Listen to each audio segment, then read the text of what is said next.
John in Gatlinburg, Tennessee. Hey, John, what's up? Hey, Tom. Real quick on what you were just discussing, aspartame is also an ingredient in embalming fluid. No, that's formaldehyde is in embalming fluid. That's what aspartame breaks down to. Well, okay, yes, basically the same thing, right? No, aspartame is a much more complex molecule that, when it breaks down, breaks into formaldehyde and a bunch of other things, apparently. Okay, well, what I called you about is on your green energy and your carbon tax. Yeah. In July of last year, Australia had carbon tax on their business for 2 years. Right. And they shut it down because of the high cost of the citizens. No, that's not true, America John. don't need another tax. John, that's not true. They shut it down because the new president and the new parliament was elected with billions or millions of dollars from the richest woman in Australia, whose name has escaped me for a long time. The one who said that, basically she talked about little people and talked, down about poor people and all this stuff.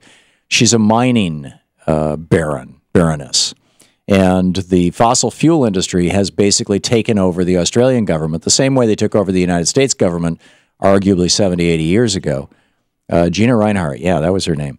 And it's not just her. I mean, it's a whole bunch of these fossil fuel barons. And one other thing, what you was talking about a while ago about the health care, the last thing this country needs is social insurance. Yeah. Like universal health care or single payer health care. Yeah, it's better for people to just die, right, John? No, let me ask you something. Do you believe in personal responsibility? Let me ask you something, John. If you get cancer, is it your fault? No. Okay, then you don't believe in personal responsibility. Yeah, I do, but I mean, it's not my cancer is. I mean, which I believe. I was raised in with medical family members, and I understand, and I believe that there's a cure for cancer. That pharmaceutical companies won't allow it because it would do like it did with polio. They found a treatment or cure for it. It took out the treatment, and they lost money.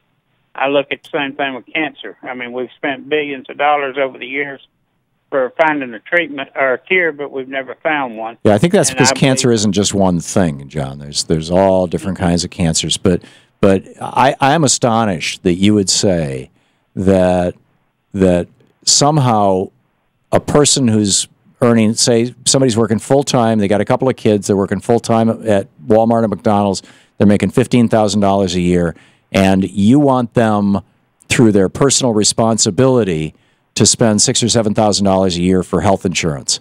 I don't get it. That sounds brutal to me. It sounds inhuman to me. Why would you do that? Well, the reason you took you didn't let me finish on the personal responsibility.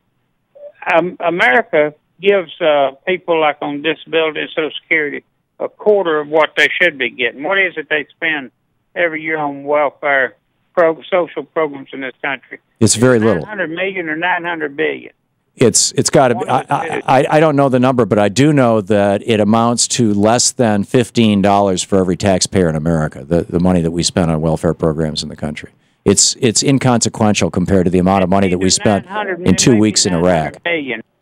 But if you paid that, if you shut down welfare, you shut down food stamps, you give that money directly to the people and let them buy their own insurance, let them provide their own way of living, we wouldn't have people in offices getting part of your money that you should be getting. So you want the federal government to go into the business of passing out money to people. Are you talking about a guaranteed minimum income like they have up in Alaska, where every man, woman, and child gets a couple $1,000 every year?